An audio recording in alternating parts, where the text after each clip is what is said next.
All righty, we are recording. Welcome in, guys. Episode 18 of the Playbook Podcast. It's been a while. Hope everybody had a fantastic holiday season. Merry Christmas and New Year. It's been a while. I hope everybody had a fantastic holiday season, had a Merry Christmas and a Happy New Year. We are recording this on the January 1st, so Happy New Year to everybody. We hope everyone had a great time, ate some good food, had good time with their family, and had some rest and things of that nature. We are back. We're excited. We're ready. There's a lot to talk about. There's just so much to talk about. So we're just going to jump right in. We're going to do something a little bit different here just because we missed so many NFL games. We are just going to talk about the playoff picture as it stands right now. There are a couple things happening, especially in the AFC, that are pretty crazy in this playoff race. So we're going to just kind of talk about these real quickly here. So yeah, let's hop right in, guys. AFC playoff race is crazy. So a lot of things happened. The Bengals have won 4 games in a row. They were 4-8. Now they're 8-8. They have a chance to slip into the playoffs. The only way that happens is if they beat the Steelers this weekend and the Broncos lose to the backup Chiefs. If they do that, there's a solid chance that they can win. I do believe that the Dolphins have to lose to the Jets too, if I'm not mistaken, to make the playoffs. They have to have a lot happen for them. But the fact that that's even close is pretty crazy. They started off 0-3, ended up 4-8, and now they're here. Oh, I think a lot of that is due to Joe Burrow. Joe Burrow's been spectacular, and as of late, I mean, he has like I don't even know how many 250 plus yards, 3 passing touchdown games he has. It's ridiculous. He has a lot. I do feel like he would be the MVP if his team, was in the playoffs right now. But what do you guys think about the Bengals? There is a chance they need help. But I do feel like out of these 3 teams, I would want to see the Bengals in the most because I feel like they can beat anybody. What do y'all think about that? Yeah, I agree with you. Tell you what, Joe Burrow right now is arguably being the best quarterback right now in the NFL. That game against Denver, Mm-hmm. I thought Denver was going to win that game for a second, but no. I hope they make it to playoffs. If they do, watch out for that team in the playoffs because you never know, they can go on a Oh hot yeah. and they can really win it all. And especially with Joe Burrow, the way he's playing, Jamar Chase, best Mm-hmm. player in football right now by far. Timothy Absolutely. Higgins, top tier receiver as well. Mm-hmm. And watch if I'm the Bengals though, I try to keep the Higgins and Jamar Chase next year. Yeah. Yeah. But their defense is terrible though, so they need to fix that. Yeah. I don't know if they're going to be able to keep T. I feel like he's kind of deserves his money. When he's been healthy, he's been unbelievable. Health is a big question for him, but he's just I mean, he's kind of their red zone guy. Even though they have a guy like Jamar Chase, T. Higgins is bigger, taller, can make those catches, those fade routes. He had a couple unbelievable touchdowns versus the Broncos. He had 131 receiving yards and 3 touchdowns. I mean, just unreal, just unreal. I would like to see that, but I'm not quite sure if they can do it because they need a lot to happen. Yeah. We've seen the backup Chiefs team beat people before. Carson Wentz will be playing, so it's really on him. If I'm the Chiefs, I think I'm throwing the game on purpose. I'm not even kidding. I mean, who's the only team that has proven that they can beat you consistently in the last couple of years? It's the Bengals, and winning and beating the Broncos would just give them a shot to make it and potentially have to play in the divisional round. If I'm them, I'm not gonna try to win that game, but Yeah. so and we move over to the NFC side. It's not quite as tight over there. The Buccaneers are in firm control of their destiny. All they have to do is just simply beat the Saints, and they're in. That's it. They're in if they beat the Saints. Very The Saints are not very good. And the Falcons get the Cardinals, but even if they win, it doesn't matter. The Seahawks played their way out of the playoffs. I think that was a kind of a big thing. We were talking about the Seahawks being able to potentially win the NFC West, but the Rams, they did it. They're there. I think Jaden called that before our first official episode at the Bunk one. Yeah. Am I right, Jaden? Yeah. Yeah, I don't. That's just, the Rams really turned it around. Scary team. They're 10-6 now, so even if they lose to the Seahawks, I believe they're still in because of the division record. They have a better division record because they've already beaten the Seahawks. They beat the Niners twice, and they beat the Cardinals twice as well. So they haven't lost in their division yet, so that means, Yeah, they just had to get over all their injuries. Yeah, that was really it. When they got through that, when they got over those injuries, got Puka back, got Cooper Kupp back. They've had some key O linemen return. Their defense is playing a lot better. I think the emergence of Jared Verse has helped that quite a bit. Their star rookie on that defensive line. So it's looking really good there. One thing, though, I am concerned about, and this isn't really about the playoff race, but it is just kind of about what I've seen, is the Lions' defense is just decimated now. It is truly decimated. They can't stop anybody. They can't stop a nosebleed. They have lost so many key starters on defense that it's looking like they're going to have to average 40 plus a game to win the Super Bowl. It's pretty bad. They have a very, very important game week 18 versus the Vikings. This is for the 1 seed in the NFC. They're both 14-2. Winner takes winner is the 1 seed, loser is the 5 seed. That's wild. That's crazy. It's bad. It's really bad. So the loser of this game is going to have to go on the road. They're going to be 14-3 and on the road. What other team in the NFL history has ever done that? 14 record with NFL. I don't know. I don't know. It's insane because the Buccaneers will likely win the South, so they're going to slide into that 4 spot.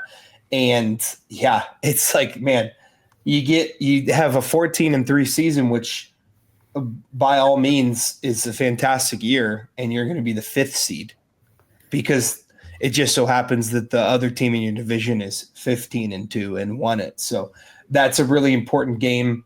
The Lions did what they needed to do versus the Niners. Brock Purdy completely crumbled when it mattered the most. Of course, what's new? They should not pay him at all. But we've talked plenty about him, so I'm not gonna go off on him. But the playoff picture is looking good. It's looking like it's going to be a good year in the playoffs. So right now the seeding in the AFC is Chiefs won. They clinched it. They're going to be resting their starters. Bills are firmly in that 2nd seed, so they're going to be resting their starters versus New England. Ravens 3rd seed, Texans 4th seed, Steelers 5th seed, and the Chargers. Chargers, man. Jim Harbaugh, he really turned that team around. They slid into that 6th spot. They're in there, and then either the Broncos, Dolphins, or Bengals will round out the rest of the AFC bracket. So I'm sliding in that 7th spot there. Whoever it may be, if it's the Bengals, that's insane. Or that's going to be one of the greatest comebacks of a team ever. I mean, from 0-3 to 4-8 to making the playoffs, that's ridiculous. But we'll see. You guys have anything else to add about the playoff picture? You got what games are you guys most excited for? I agree with you about the Bengals, man. I mean, I think we're all on here. We're criticizing Joe Burrow and the Bengals a lot. I still have questioned the defense a little bit, and I think if they win, the coach stays next year in Cincinnati because he won't get fired if they miss a playoff. If they make the playoffs, but if he misses the playoffs, he's fired on the spot. So it wouldn't surprise me at all if he got fired when they lose and miss the playoffs. But Joe Burrow, because if he makes the playoffs, they may beat the Chiefs. They may beat them. Because, like you said, Nick, Mahomes struggles against Burrow a lot. But you know what? Aside for his playoff picture, I think Baker Mayfield's resurgence his career overall. Mm-hmm. Yeah. So, and I agree with you about the Lions too. They're right now 7th defense overall rating.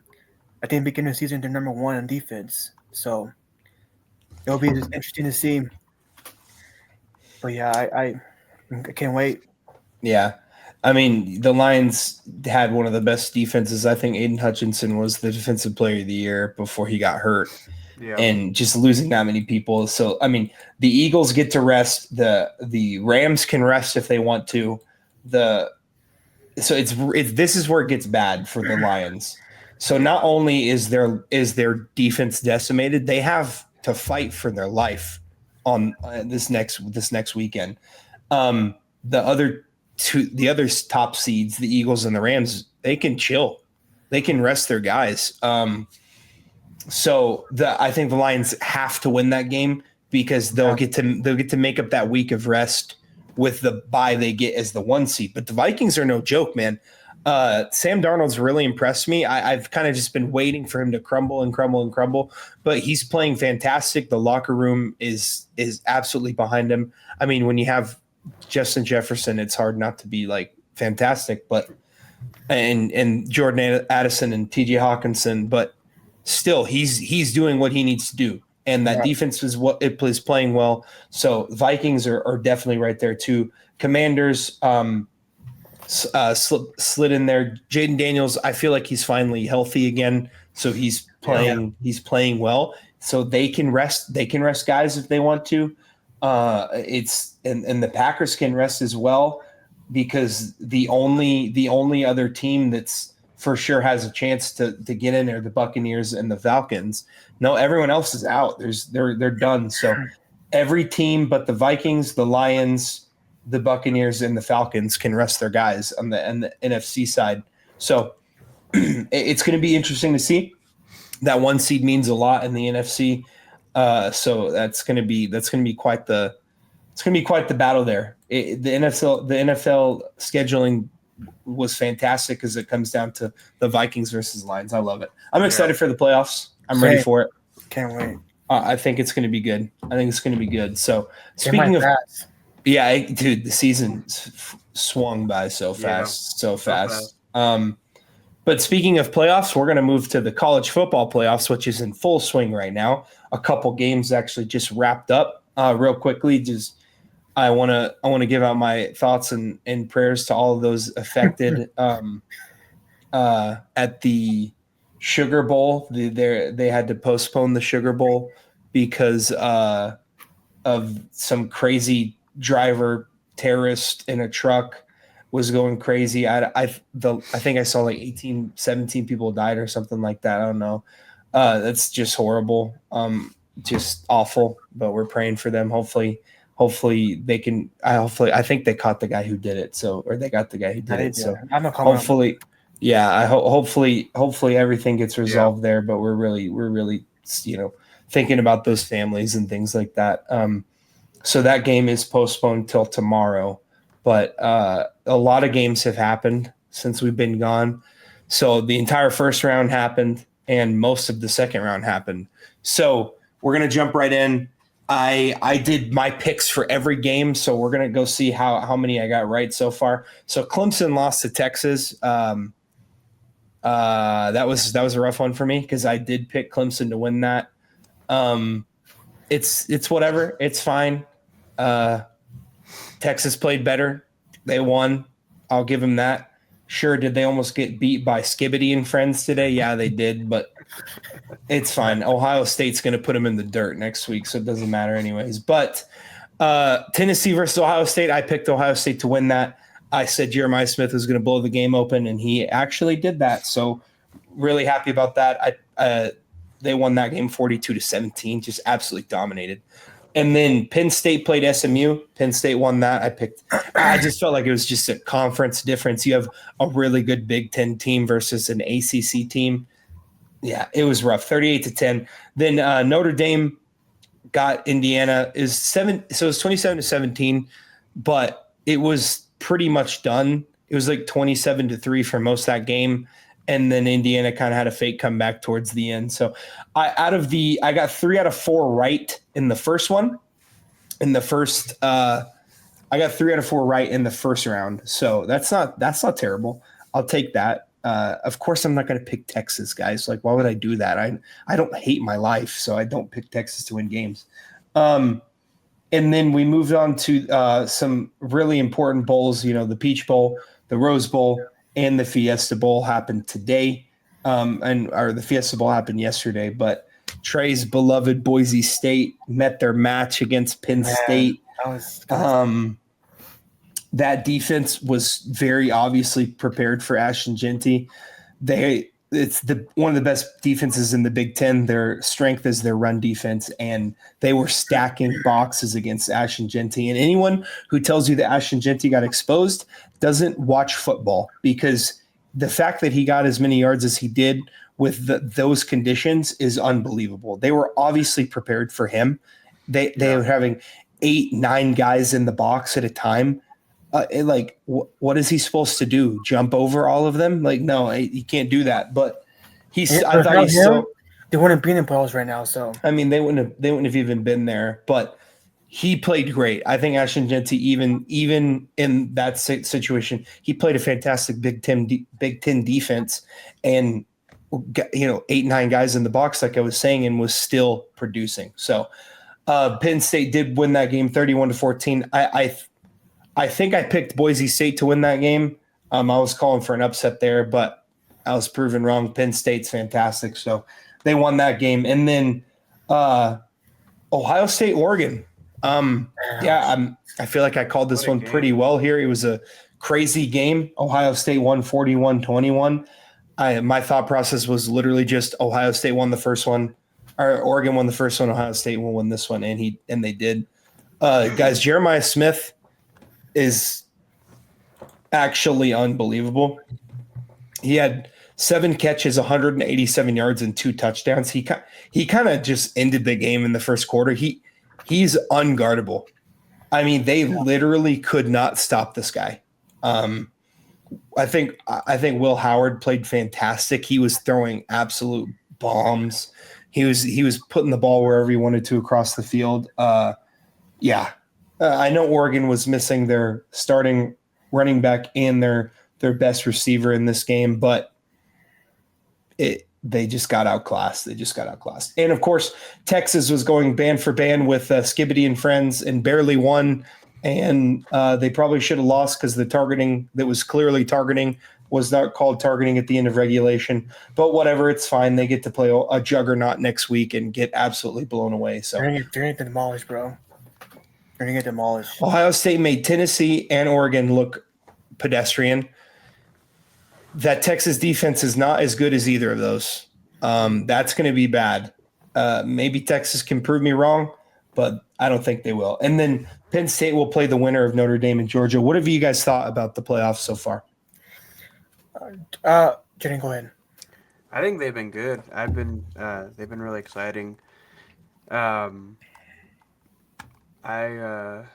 haven't watched every single game, but I've watched a few games, and I mean, Ohio State's blowing everybody out the water.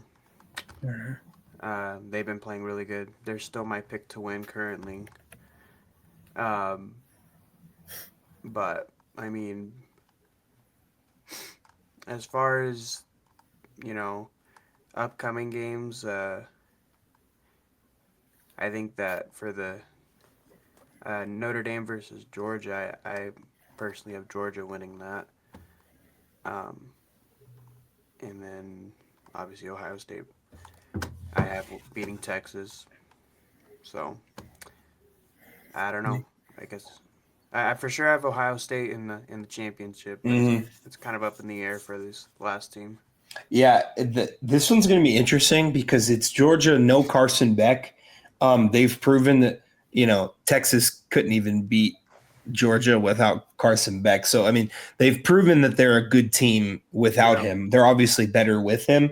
I think Notre Dame could shock people, but I think just the overall talent of Georgia will shine through. But I agree with you. That Penn State Georgia game is going to be really weird because at this point they're both defensive teams.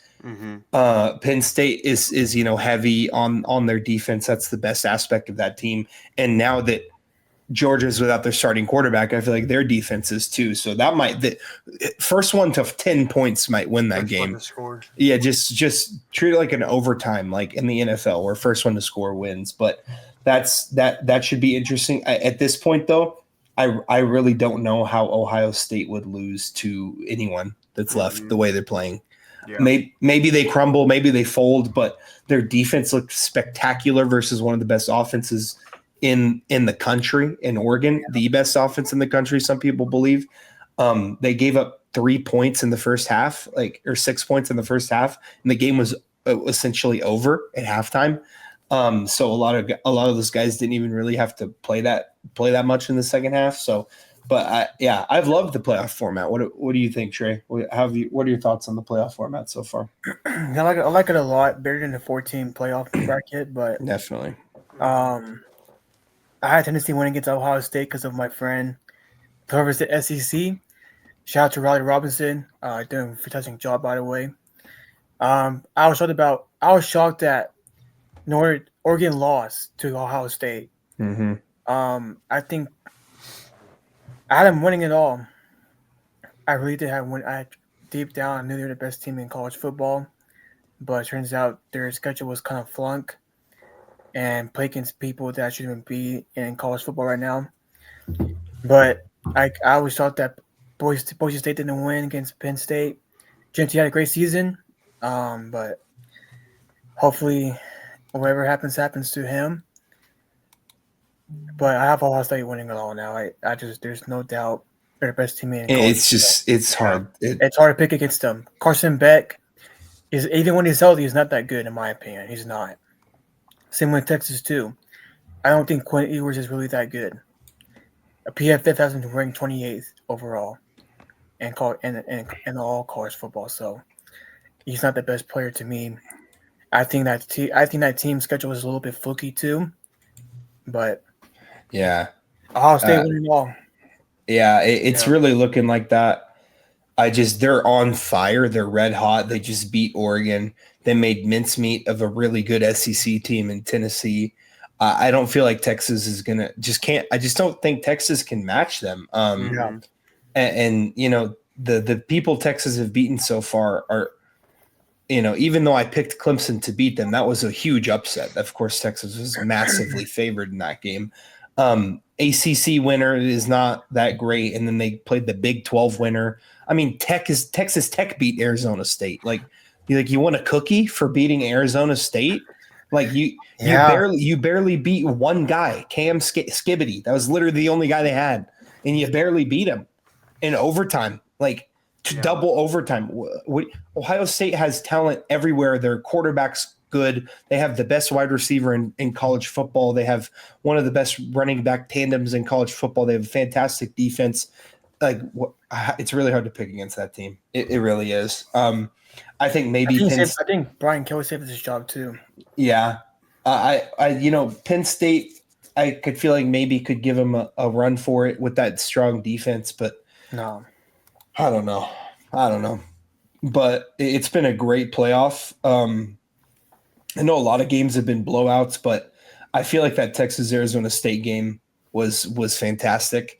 I guess great playoff is a little much because a lot of these games haven't been close, but that's what's going to happen when you have this many teams playing, and NIL will help make this better. As this goes on, and we're going to talk about a team who's very high in the transfer portal, but stuff like this, stuff like that is what's going to help make these playoffs more competitive as the years go on. So even though only one game has actually been fantastic so far, it's okay because we're getting to the best of the best. So these games are going to be good. I think Ohio State's going to blow Texas out, but I think Penn State, I think Notre Dame, Georgia will be good. And I think the winner of that versus Penn State will be good. And I think the championship will be good. So, as it goes on, it'll be better. Just if you're a little upset, hey, it's better than watching Oklahoma get their backs just completely blown out by like a team in the 14 playoff. It's okay. It's okay. We had to watch Oklahoma just get destroyed by Alabama all the time. Yeah. That was a 14 playoff. It's okay, guys. It is okay that there's some blowouts. It's going to happen in college football. Because I think a lot of people didn't expect Tennessee, Ohio State, or Ohio State, Oregon to be blowouts, but those were Ohio State is on something right now. So, but yeah, that is that. We're going to stay in college football quickly here because we have a team to talk about. Thankfully, their color's not burnt orange and disgusting. So we get to talk about Texas Tech because they currently have the number 2 rated transfer portal class. They had the number 1 for a while. LSU just barely edged them out as of late, but they have the number 2 portal class this year. Real quickly, go over some numbers here. They have 7 4-star transfers, and they have 10 3-star transfers. This is one of the best transfer classes in the school's history. I think it might be the best. But real quickly, the 4 stars, Romello Height, an edge player from Georgia Tech, who's fantastic, transferred. Lee Hunter from UCF, a defensive he was, I think, a top 2 defensive tackle in the class, transfers. Terrence Carter, I believe he was the highest rated tight end in the class, transferred. Bryce Pollock, a top 3 corner. Some people saying the best corner in the entire transfer class this year. Transferred to Tech from Mississippi State. Reggie Virgil, a great wide receiver from Maryland, transferred. Quinnen Joyner, a UCS running back. USC, I'm sorry, not UCS, backwards. USC running back, transferred. Hunter Sobrano from what is that school right there? Let me see that. That is. Oh no, can't read that. I can't read it either. I'm trying to look. I believe it's I think it's Illinois State is where it's from. But he's an offensive lineman. He's transferring. Yeah, it's Illinois State. Okay, I was right. Let's go. One of the highest rated O-linemen in the interior O-lineman transferring. So that's all the 4 stars. Some really good 3 stars. Cole Wasinski, one of the best safeties in the portal. He was a big pickup. There's a lot of other great talent in here. Some more tackles, a lot of defensive tackles, a lot of offensive tackles, which is big. But this is really huge for the program because we Micah Hudson, like we were talked about before, is transferring to A&M. So this was a big deal for the Red Raiders to be able to pull off a transfer portal like this. And it was kind of out of nowhere and kind of all at once and really fast, just bang, bang, bang, a bunch of different transfers and commits. And it's been really fun to watch. I'm super excited for next year because got a new offensive coordinator, got a new defensive coordinator. And with this class, that defensive coordinator from Houston is going to make it just this having these kind of DBs come in, like these SEC DBs who are huge and long and can play and are physical, is going to work wonders in the Big 12. I mean, Big 12 teams, you don't really get those kind of corners, right? And, you know, Terrion Grant and Bryce Pollock are going to bring a fantastic, just a really awesome layer to this defense. And obviously both Romello Height and Lee Hunter are going to just help a ton. It's just going to be awesome. So I guess my question is to you guys, seeing this and seeing how Tech played this year, most of the guys are staying. Obviously Taj Brooks will be leaving, and keep it. Jacob Rodriguez is staying, the heart of the defense right now.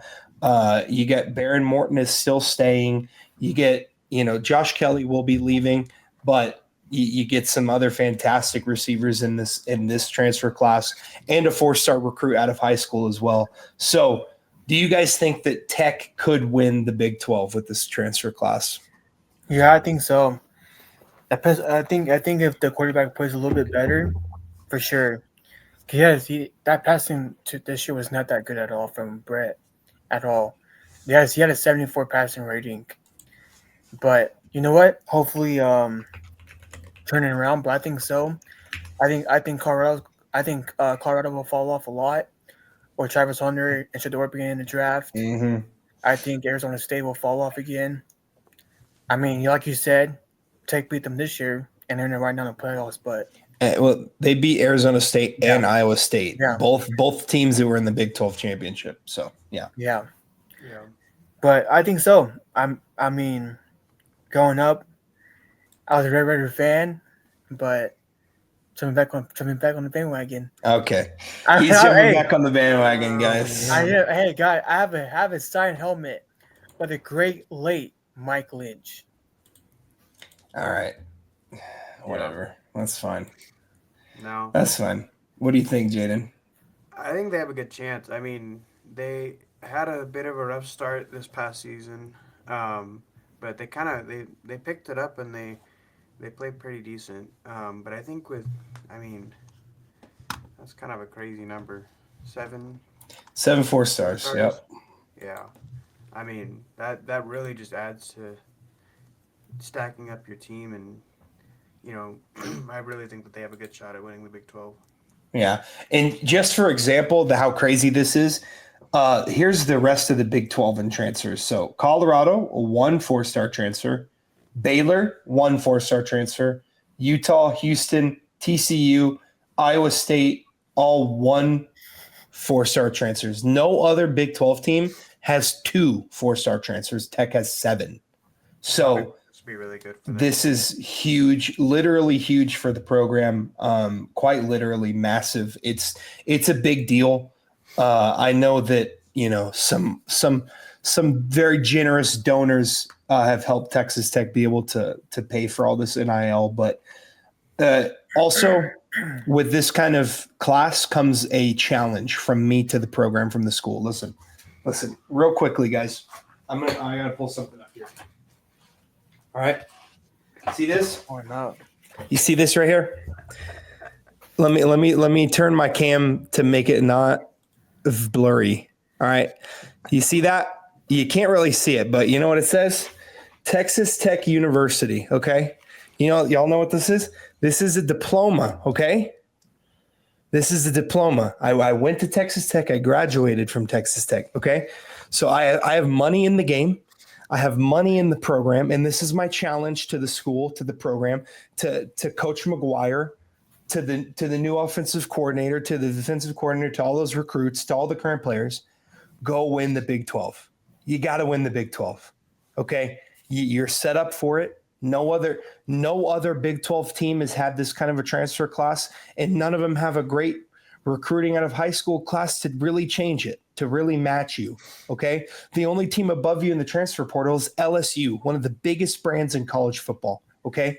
You're up there with Ole Miss. You're up there with Auburn, Texas A&M, and Florida State for transfers. All right. You're number 2 in the nation. You got some generous donors. You're spending a lot of money on NIL. I helped pay for this, guys. Okay. I helped pay for this. And what I'm going to need from them is I'm going to need some serious business happening. I need wins. I need y'all to win at least 10 games this year. You can't lose to Baylor anymore. You can't lose to these teams that are not. You can't lose to Colorado. I don't know if we play Colorado. Can't lose to them. Shador and Travis Hunter are gone. Okay, you can't. You got a better transfer class than Oregon, freaking Oregon, and all these great teams. Go win the Big 12. That's my challenge. You have to. You have to. If you don't, I'm going to burn my diploma. I'm kidding. I'm not going to do that. But you have to. You just please. You have to win the Big 12. two bad losses this year from being in the championship game. Okay, you don't lose to TCU and you don't lose to Baylor. You're playing in the championship game. Yeah. Okay, now your team is significantly better. Now you have more recruits. Now you have a better defense. Now you have a better defensive coordinator. Now you have hopefully an offensive coordinator that won't call bubble screens on 3rd and 12. Make it happen, please. As a alumni of the school, I'm begging you, please. All right, that's my soliloquy right there. You like that? You like that verbiage there, Trey? You like that? Yeah, it was good. Thank you. I mean, I hope they win it too, man. If not, I'll be disappointed because the way the transfer report going. I'll be very disappointed. You got to at least win 10 games with this. You have to at least win 10 games with this portal. You have to. Because these are elite guys from big conferences who are going to change your life, and you have to make it happen. You have to make it happen. So we're going to move on from college football for now. We're going to talk about some basketball. Lakers. I know we talk a lot of Lakers. Wait. Okay, if you don't want to hear it, just turn us off. I don't care. We're going to talk about the Lakers because we love them. We love LeBron. We actually hate the Lakers. I love LeBron. So the Lakers made a trade, big trade. 4-player deal with the Brooklyn Nets, trading away D'Angelo Russell and Maxwell Lewis and 3 second-round picks to the Nets for Dorian Finney-Smith and Shake Milton. So these second-round picks are 2027, 2030, and 2031. This was a big deal. Obviously, a lot of people were thinking that D'Lo was going to be shipped out pretty soon and playing for a different squad, and they trade him back to the Nets. But real quickly, I guess, Trey, so one, do you think the Lakers are done? Are they going to do more? And what do you think about this trade? Who do you think won that trade? I think they will do more. I mean, I'm going to be real. I hated D'Lo last season for what he did in the playoffs. This guy was putting up donuts, bro. I mean, he literally scored same amount of points as he did. We didn't play. He had 0 points in the playoffs and he didn't do jack at all. I think it was game 4 before he got bounced out. The Trunkers and Nuggets. He had 0 points. Yeah. So thank God he's gone. That guy was driving me nuts. I don't know what happened to the guy. Dude, this guy he kept doing ice in my veins. Well, guess what? Your ice and enrich is gone, brother. I mean, they melted a long time ago. So thank God he's gone. I think LeBron finally got his wish come true about that. Because you look at him in the bench with D'Lo, he looks upset, looks mad, and he thinks that you know what, I might get off social media for a bit to freaking figure things out with D'Lo. Mm-hmm. So you know what, but the Lakers wanted to trade. I think they needed a lot more defense on the perimeter, and they needed 3-point shooting. Yeah, that's what they got. This will help them a lot. Yeah, and I think they'll have a lot more to prove. Because here's your deal, Rob Pelinka, and about Rob Pelinka guys, and Jerry and Jenny and Buzz. Rob, if you ever listen to our podcast, here's the deal. Quit doing this. Quit looking at the future for the Lakers, bro. Quit doing that. Look at today's NBA, today's team. Think about LeBron. LeBron won't be in the league for much longer. You say he might play another 5-7 years. I don't know. We'll see about that. I think he will. He's possible for that. I think so. But Rob Pelinka, Genie, please get LeBron and AD help. Get them help. As that team, thank God y'all traded for got rid of D'Lo because he was driving me nuts big time. I couldn't stand the guy. He was just putting up bricks and just like thinking Steph Curry for some reason. But thank you for doing this. Thank you for trading away that bum. He shouldn't be in the NBA. He should be in G League right now with Bronny. He should be. He should be the way he was playing. So thank you. Please don't stop trading players. I heard that y'all might get Valanciunas too, corner stamps. Yeah. So you know what? Get the help you need for LeBron and AD. Get the help for them. Get it, please. I'm begging for you. Yeah, right now, please. He's begging them like I was begging Texas Tech. I mean, yeah, it's I do think this was a good trade for them. I know a lot of people were a little weirded out by it, but Yeah. so second picks in the NBA aren't as big or as important as they are in the NFL. Why? Because there's only 2 rounds in NBA. There's 7 in the NFL. So there's a lot more players coming out of college football than there are in college basketball. So second round picks aren't that big a deal. D'Lo just wasn't a good fit.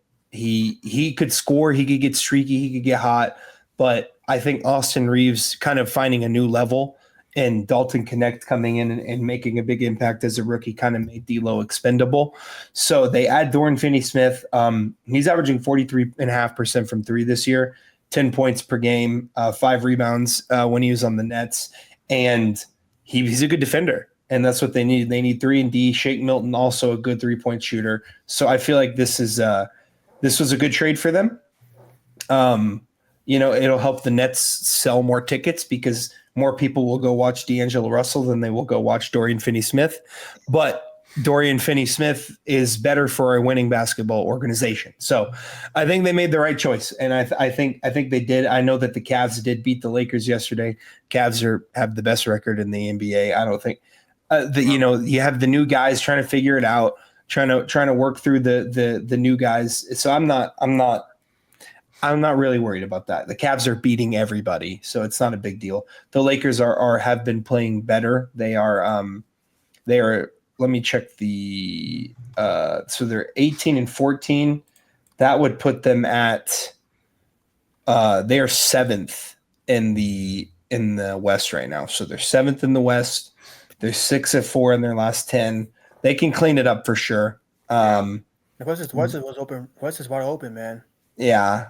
Yeah, they will.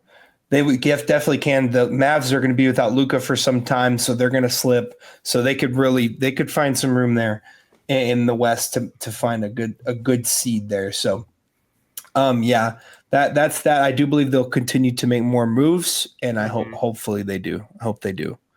Like you said, I hope they. I really hope. That's my problem with that team, man. Like Magic Johnson probably kind of ruined it a little bit too, because he thinks that because you watch the documentary on Hulu of the Lakers documentary, like Magic Johnson was like that piece where that, you know what, we can just get anybody we want off the bench and he'll carry us like that. It did it with Kobe Bryant until Kobe Bryant went on television on radio and said, "Hey, I want out of LA," and thank God that Jerry Buss woke up finally, him and the GM at the time. Like, come on. This is my problem with that team. They're too arrogant sometimes. They can be too arrogant. Too much egos in that place, man. Like, come on, help. That's why Magic left the organization in the first place. That's why he left. Yeah. Because stuff like that happens. Their arrogance around the Lakers is unbelievable. Drives me nuts. Yeah, no, it's true. But they're making some moves. I don't think they're done. All the reports are saying they're not done. They're going to make a couple more. I think another big man to help out AD would be good. So Valanciunas would be a good pickup. I heard Michael Porter Jr. might be out of Denver too. Yeah, I'm not sure. We'll see what happens, but overall, at least they made a move, some kind of move. So. Yeah. But yeah, that's going to wrap us up there for the NBA. We're going to move on to some odds and ends, I guess you could say, kind of some stuff we've been wanting to talk about. So earlier today, Bryce James did commit to Arizona. Good for him. I'm happy for him.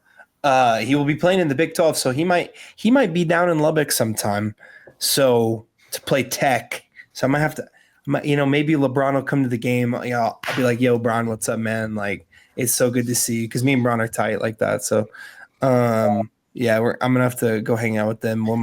I'll show Bryce some nice restaurants and stuff after the game. So, but yeah, what do you guys think about that? Yeah, I'm happy for Bryce James. I think he has a lot of potential, being great, especially with his size 6'7", 6'6", around that age. I don't think he's done growing either. I think he has a lot more to prove. He's an unbelievable shooter, a credible athlete, and he's part of that James Club. So, hey, I tell you what, I'll go see Tech play in Arizona State with Bryce James. I would do it. I don't care. I'll tell you this, though, Nick, about meeting a celebrity. This is what Kenny told me. He said that when you meet a celebrity, you can't be all anxious and excited because or else they'll ignore you. You gotta be calm. That's what I said. Like, don't. I want to meet LeBron too. LeBron comes there. Me and Bron are cool, bro. We're cool. I'm gonna go up there. I'm gonna say, "Hey, LeBron, my name's Trey. Can someone take a picture with me?" I'll do that. But you know what? I'm excited. I can't wait to see Bryce James succeed in his career. Him and Bronny and the James family are doing great. And by the way, nepotism is everywhere, so I don't want to hear that about all that baloney stuff about nepotism. So, yeah. What do you think, Jaden? I think it'll be really cool. I think to see him play some college ball, I think it'll be fun to watch. Yeah, I think it'd be cool if he came down to Lubbock, but yeah, I mean, wow. I mean, he's in Arizona. They're in the Big 12. There's definitely a chance that we will. There's definitely a chance that we'll play against them. So that would be super cool. That would definitely be super cool. So also while we were gone, the PNC Championship did happen. This was a fun and horrible tournament to watch at the same time. So Team Woods, Tiger, and Charlie made it all the way. Went to a playoff versus Team Langer and lost. Team Langer had a insane eagle on that playoff hole to end it. And they won, but man, what a great tournament. Yeah, they were 28 under. They both those teams shot a 57 in the final round. Just an awesome tournament. I just loved watching Tiger play. That's the best I think he's looked in a while. And he even said he doesn't feel like he's nearly as close to being as close where he needs to be to play in the PGA still, but he looked good. It was probably really fun for him to go out there and play with the son. They played great. It was, those PNC Championship courses aren't super hard because they want people to score, and it's a scramble, but man, Tiger, his driving looked good. His irons looked good. His putting looked good. So, I mean, what's y'all's major takeaway from this tournament? Yeah, I'm a big Tiger Woods fan, man. I'm a big Tiger. Oh, wait, you are? Yeah, Tiger Woods fan? I love Tiger Woods, but you know what? He looked more comfortable than he did since his accident. I think he kind of rushed it a little bit too soon. I think he should have waited like one more year to compete for the tournament, but he didn't do that. So he should have at least. It looks good. I think you will see a lot more, and especially in this new league coming up on ESPN, the TGL. I think that's the future of golf. What he wants to do is expand it more. Mm-hmm. So sorry to see that. And Charlie, it's okay, brother. It's okay, man. Just keep calm. I think when Charlie Woods it gets too mad. Like he needs to thinks about the next shot, but he does. But the hole in one though, shot. That was awesome. That's a shot at the tournament, man. That was awesome. Yeah. His dad didn't even know. Yeah. I didn't even know what happened. Yeah, that was awesome. It was a great tournament. It was just an overall great time to watch. Like obviously we were talking about it. It's I feel like that hole 3, that par 5 that they parred was probably where they lost the tournament, but they still had a chance. But Team Langer just they went out there and did what they needed to do and had that eagle in the playoff. But really hopeful for Tiger. Jaden, what was your takeaway from this? Yeah, I think. I mean, this is the first tournament Tiger's walked the entire thing all the way to Sunday in a long time. Yeah, I know. I talked about that. He didn't ride in a cart or anything, and he didn't have to. He didn't have to drop out because he was, hurting too bad or anything like that. So, I think this is good to see. It's definitely progress. I'm excited to, hopefully see him play a little bit more this year. He said in an interview that he's obviously not tournament ready or ready to play consistently like that yet, but I think it'd be cool to see him play a couple times this year. Yeah. I mean, I know it was only a 2-round tournament, but even all the way through Sunday, he had no noticeable limp. He didn't look like he was laboring on his swing. So I mean, that's a good start. That's a really good start. So I hope to see. Hopefully that surgery helped him really, push through that, not being able to walk. That car accident obviously took some major time to recover from, but now he's looking good. I'm excited. I want to see him make some cuts. I would love to see him make a cut or two in a major this year. I think that'd be awesome. But hopefully he will be prepared for the start of the season. So I'm looking forward to this golf season for sure. And his league too on ESPN. Yeah, his league and just everything golf. So yeah, I'm really excited for that for sure. So that being said, a couple days ago, we did celebrate both LeBron and Tiger's birthday. I had to throw something on the grill for LeBron's birthday. I had some steak, had some mashed potatoes, made me a little pan sauce. It was great. It was great celebrating LeBron's 40th birthday. Did I do all of that? You're just gonna have to guess. You're gonna have to guess if I did all that or not, actually, for LeBron's birthday. But it was. It's crazy to think about, like, all being serious. It is crazy to think about that he's 40 and there's still guys that, think that if he doesn't win a championship, it was a bad season. You're just the GOAT if you're 40 and you have to win the championship to have a good season. You were the GOAT. Yeah. I just truly don't care. If that's what you think about LeBron, if he goes to the Western Conference Finals and loses to a OKC or a Denver, and that's a bad season, and he's 40, you just can't say MJ's the GOAT anymore, or whoever you think the GOAT is. It's just the way. That's just the way it is. But that being said, Trey thought it'd be cool to do this little thing here, so we're gonna do our top 5 LeBron moments in his career as a basketball player. So Trey, you can go first. So I'm a big LeBron fan.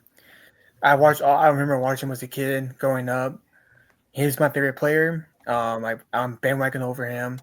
Everywhere you went, I went because he's that drawing to me. So I got 5. The 5th one, of course, probably 2007 Game 5 Eastern Conference Playoffs against the different Pistons. Pistons, my bad. Detroit Pistons. I don't know why. I thought about the Nuggets for a second. I don't know why. Pistons, my bad. Pistons. He scored 48 points that game, 27 consecutive field goals. Mm-hmm. That game was amazing. That game, LeBron basically said, "I'm the best player in the world." Yeah. And because of that reason, people form super teams because of that team, because of him. Mm-hmm. And so it's number 5. Number 4, probably him breaking the all-time scoring record.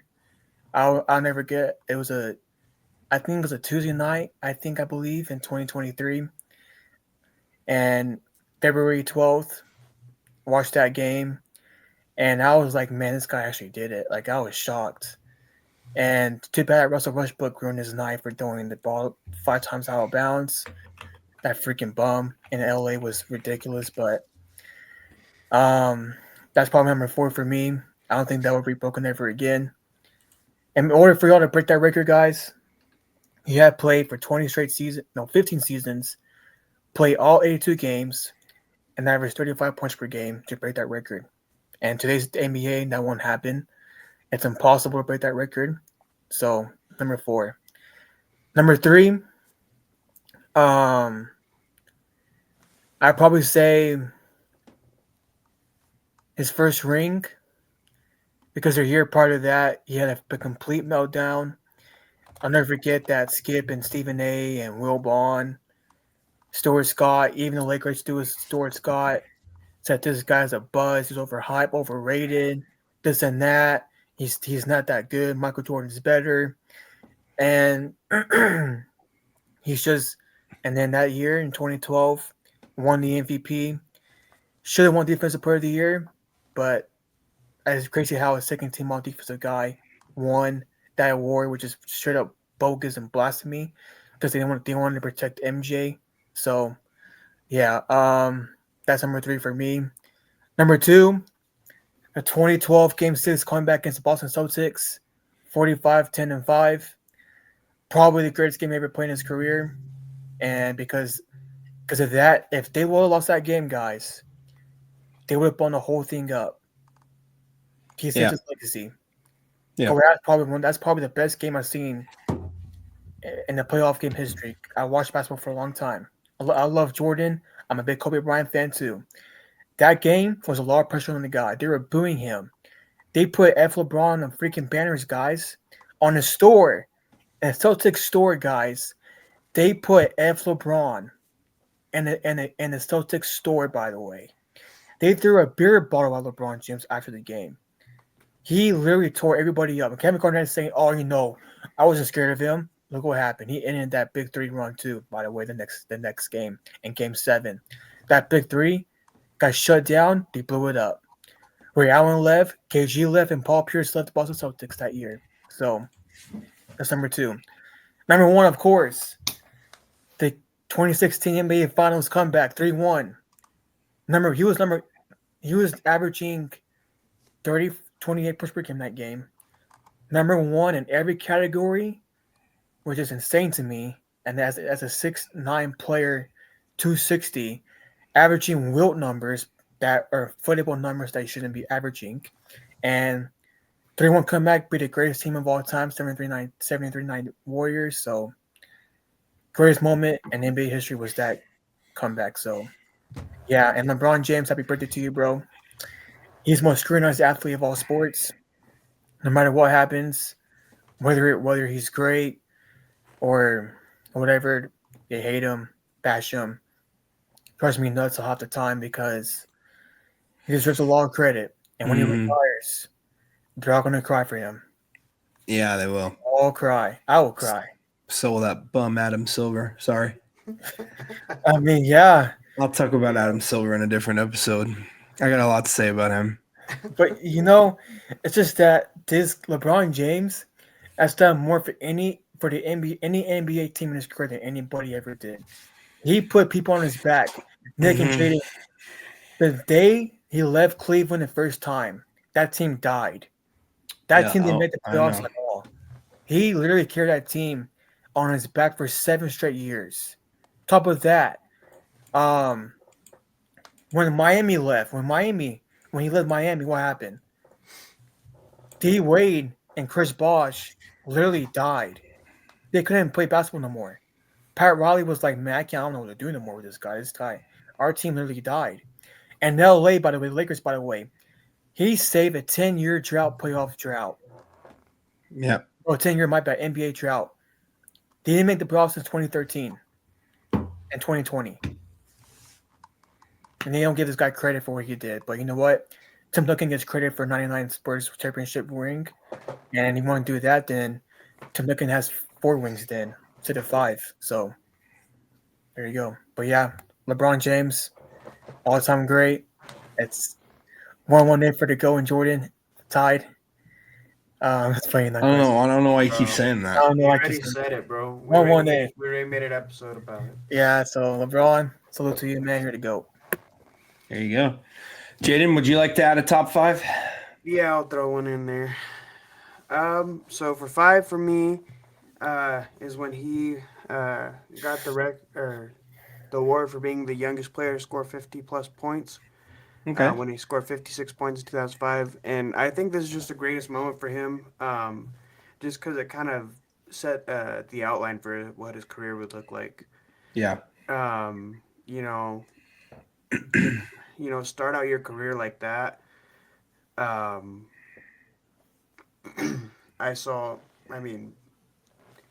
You look at him now and, he's still playing like he's obviously aged, but he's still playing at a very high level. Mm-hmm. But I think that's number 5 for me, just because it really set the outline and set the tone for like how his career would pan out. Yeah, that's a good one. Number 4.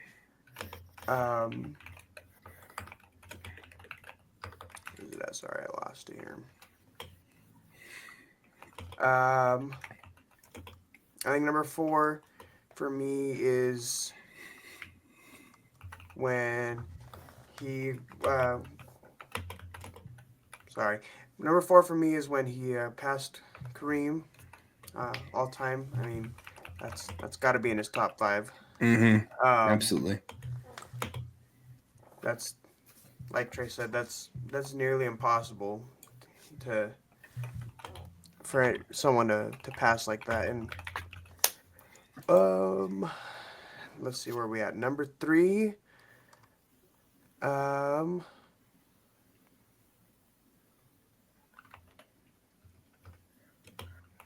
did it go?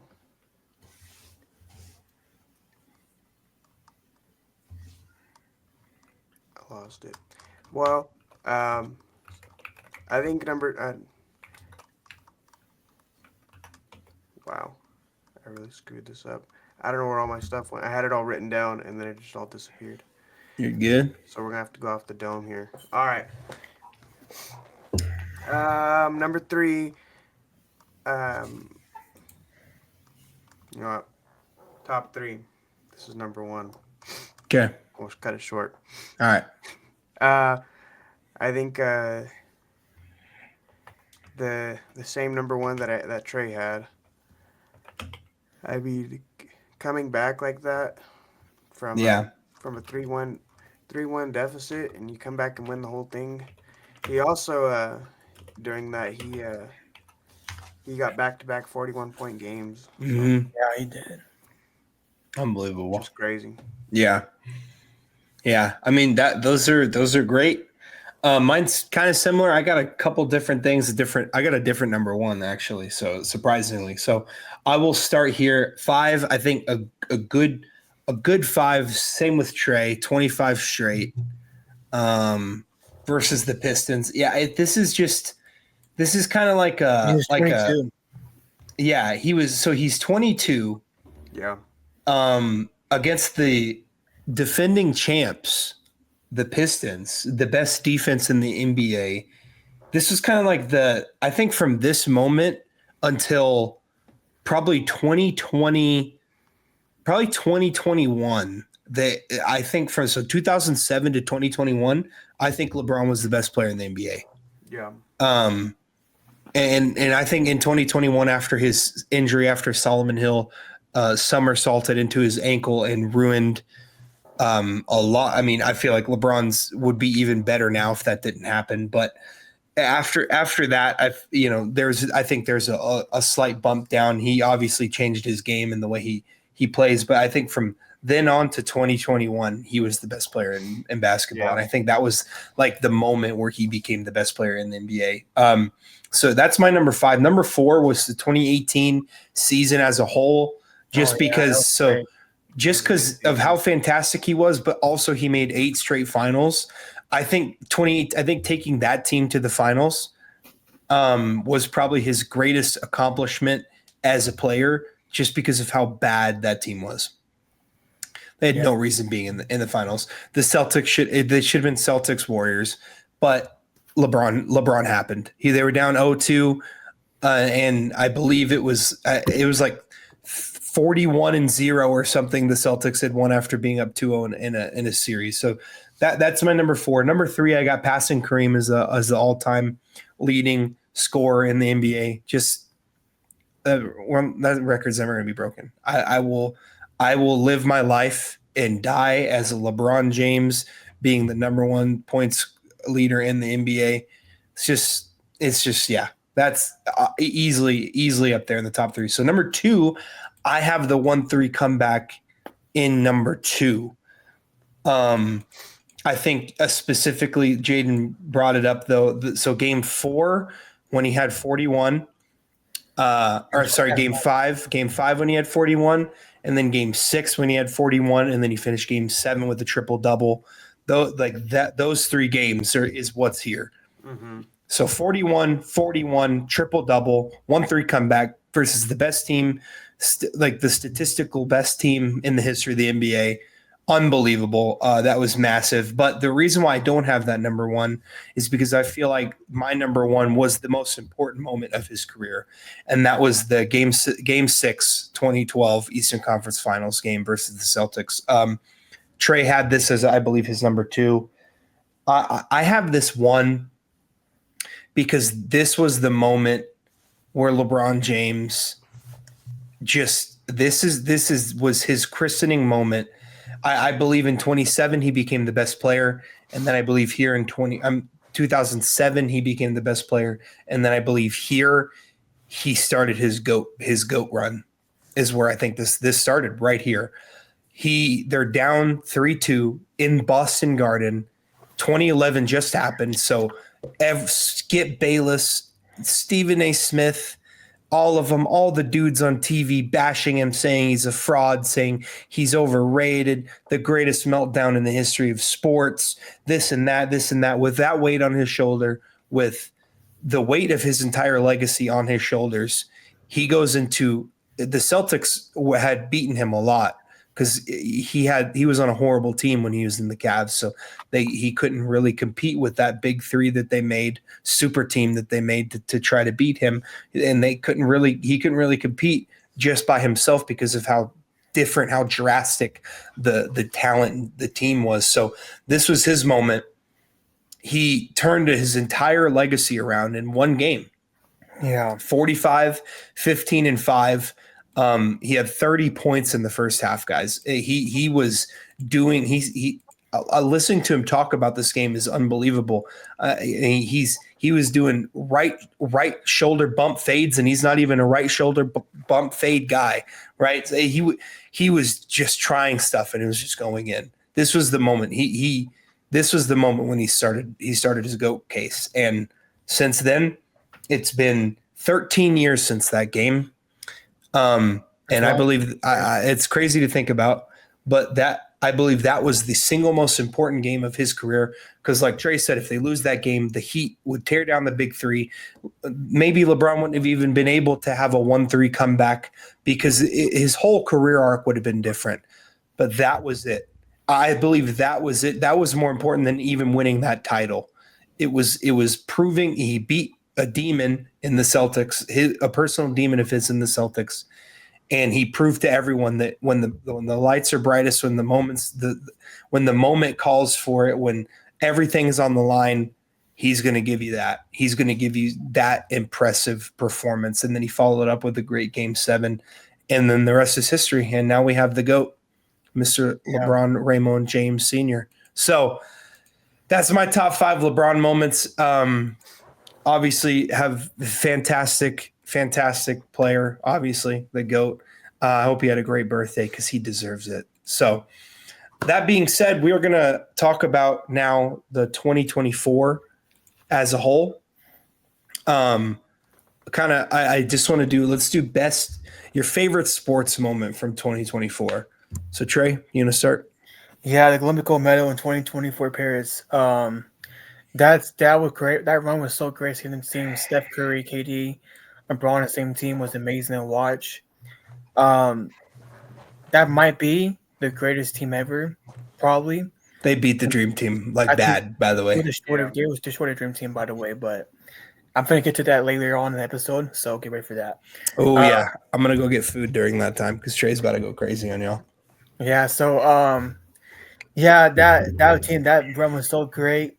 I was watching it, and I'm out of the country. I was in El Salvador watching it, and even though it was kind of blurry, I had to wait till and YouTube TV, guys, it's banned outside of the United States, which is stupid, by the way. I had to watch it a day later because it was that dumb. But LeBron, KD, and Curry were so amazing that game. I was literally like they're down by 10 in that game, down by 10, and then they came back, and LeBron James literally shoves Wemby out of the way. A 7'5" athlete who's, by the way, amazing to watch, but he pushed him out of the way, and then Steph Curry too. That clutch 3 was amazing. So that's my favorite sports moment in 2024. And the saddest one is probably Rory McIlroy losing the U.S. Open. Saddest one was that. So sorry, Nick, and I had to bring it up. It's okay. I like Bryson, so it's fine. But he choked bad. That was bad. This is bad. Yeah. But yeah, Jaden, you're number 1. Well, mine was the same as Trey's. Mine's the same as Trey's too. It's okay, bro. Yeah, it was the gold medal run. Yeah, there was just, I mean, This is different. There was nobody stopping them. I mean, there was games where they really didn't even have to try to win, and I mean, just seeing LeBron and Curry be on the same team was It was something amazing. everybody's dreamed of seeing that, and they finally got to see it. So I don't know. I thought it was really cool to watch. Yeah, I mean, from LeBron saving a bunch of first Hall of Famers, some of the best players ever in that South Sudan game, to the gold medal game where Curry went crazy, and like LeBron winning MVP, just the whole tournament as a whole. I felt so patriotic, just like, man, it was unbelievable. But that's easily my favorite. I think if Roy had won the U.S. Open, that might have been up there, but. Yeah. But that gold medal run, man, that was something special for sure. That was something special for sure. So that being said about 2024, I guess we'll talk a little bit about the future, 2025. So what are some of the biggest predictions y'all have in 2025 in the sports world? So I want to do that, and then I want to talk about some of the goals on the podcast as well. So Trey, if you want to start us off there. Yeah, biggest prediction for me, I have after watching the PNC, I think Tiger can do it. It gave me a little bit of hope. I just have faith in Tiger Woods. The one thing, the five people cannot count out in sports. I can count out LeBron, Tom Brady, Mahomes, Tiger Woods, and John Jones. but Tiger Woods for me will be the biggest one. Another one for me is probably Skip coming back on TV. I think I think this humble him a little bit because I don't think it did, but we know how sports media is. We can get a little bit too crazy, and that's part of the fun of it. But you had to also have fun with it and good chemistry with it. I feel like Skip had to get humbled one way, and him being off TV. Probably say, you know what? I know he misses it. He may not say it on his podcast, but he misses being on TV. He misses seeing the ratings go up and him being the guy on the table about the Cowboys, Jordan, Tim Tebow. But that's it for me. Those are my predictions of 2025. There you go. Jaden? Biggest prediction of 2025.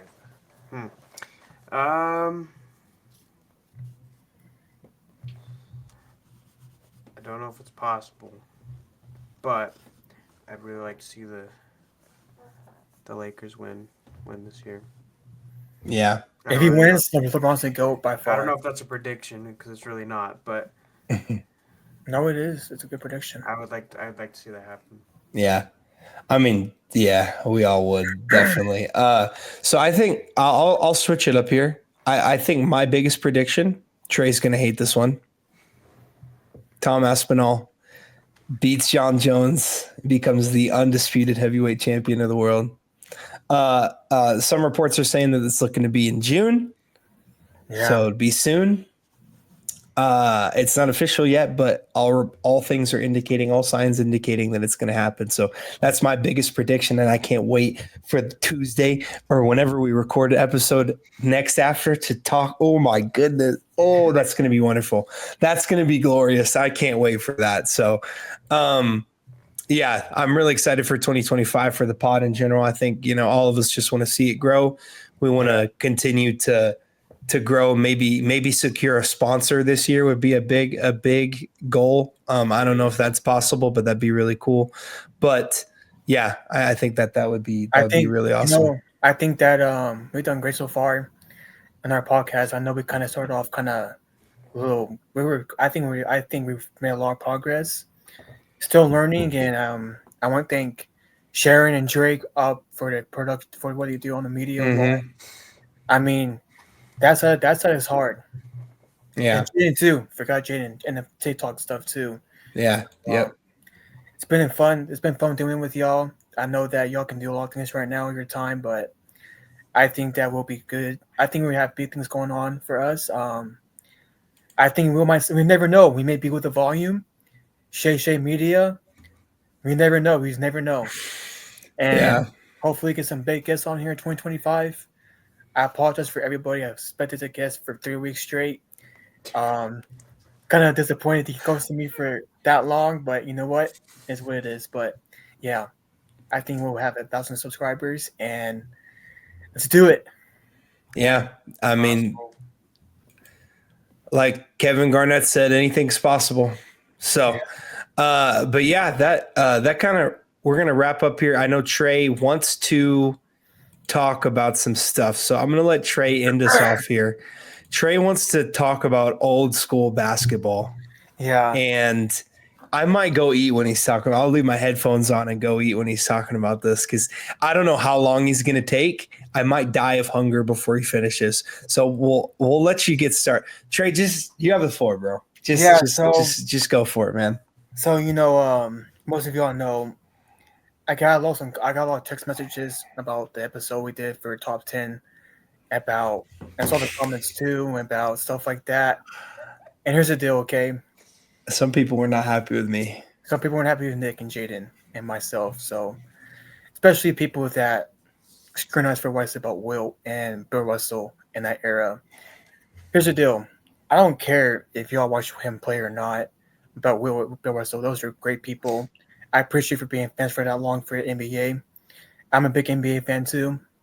I love basketball a lot. My favorite sport. First sport I ever grew up watching was basketball. I grew up watching Kobe Bryant 81-point game. I remember seeing it live as a kid. I remember seeing LeBron win all his chips live on television. But start with the physicality for a second. The 90s basketball is not physical at all, guys. Or the 80s. It's not physical at all. Punching somebody is not defense. Yes. It's not defense at all, guys. Yes. Yesterday, here's the deal. A couple of days ago, I was watching 98 playoffs against the Pacers and the Boston Pacers. Mm-hmm. Who's that center they played for? Rick Smith, something like that? I don't even know. Dale Davis brothers, too. Yeah. There was no finesse around the rim, guys. They're like thinking they're like Hulk and muscling people around the goal. That defense was terrible, guys. Top of that, back then you couldn't double team people a lot. You couldn't double team people at all, or else it's a technical foul. Mm-hmm. So handshaking too. People think that pushing, tripping people's defense, that's actually blasphemy. That's just freaking. That's like UFC and WWE overall, and it's not. So physicality was not that physical at all in the 90s and 80s. Sorry to break it to y'all. If y'all think it's physical, we can sit down and watch a game in my house, and we can put on a YouTube game, whether with Jordan, LeBron, Kobe, whoever you want to put on YouTube. I'll watch it with you. Okay, here's the deal. At this era, I've seen Steph Curry off the screen in 2022 NBA Finals get held by Marcus Smart and JB and Jason Tatum. That's physicality in basketball. Back then, it wasn't physicality at all. I don't care. And top of that, Larry Bird, top 5 shooter of all time. Larry Bird shot 1.5 attempts from the 3, guys. He's not really a volume shooter at all. Draymond Green passed him in a 3-point list. He's a freaking power forward. That's insane. He also can't shoot either. He can't shoot. He has a freaking ugliest jump shot ever. He shoot like he has a backpack on. I know. And for you to say, and here's the deal. Talk about complaining too about the referee, stuff like that. Jordan did it too. Steve. All the time. All the time. Did it too. They protected Michael Jordan the whole entire time. And by the way, guys, and talk one more thing about Michael Jordan. I love Jordan a lot. I love him. I'm a big fan of MJ. But I'm so sick and tired of people not giving LeBron credit for what he's played against and all 4-10 in the finals. Lost 6 times in the finals. Well, guess what? 2007. The Spurs were the best team by far in the NBA. They were by far best team in the NBA. They were. They had Tim Duncan, the greatest role players of all time, Ginobili, Parker, and Robert Horry, and that team was stacked. That team was really stacked. And they had a double team LeBron James. That's physicality in that finals, by the way. Mm-hmm. That's actual physicality, not like the actual defense, not punching people. Yeah, that's defense, dude. Top of that, no finesse at all in the 90s and 80s at all. The one person that had finesse in the 80s and 90s was Jordan. Jordan. And Hakeem Olajuwon. That's it. Yeah. I mean, Scottie Pippen was not even a good defender at all. He wasn't even good at people say, "Oh, Pippen will lock anybody down." Power. He's a point forward. I saw Pippen and a drive just shove people like that out of the way and go for a layup and gets a foul. That's defense, though, right? That's offense. That's terrible offense, by the way. If I did that to Jaden or Nick, they probably come up to me and try to fight me. So that's not defense at all, by the way, in the 90s and 80s. Top of that, the 87-88 Defensive Player of the Year, people question it. I mean, look it up on yahoosports.com. There's a beat writer who questions it. They investigated it. Him and Nick Wright investigated that's research, by the way. So you know what? I saw it on Nick sent it to me. I first thought it was bogus, but you know what? I went back and looked it up. Jordan was doing some sketchy stuff with the NBA. He was. So, He by sure the way, was. the 100-point game, by the way, was a 100-point game. So, I'm so confused by this. I'm not questioning anybody's beat writer stuff, but Wilt Chamberlain was a 50% free throw shooter in the NBA at the time. That's his career average. Same as Shaq, 50% too. And I don't understand how Wilt played 48 minutes at the time without rest, because it's impossible. In today's NBA, the game's evolved in 3-point shooting and scoring overall. Okay? It's evolved.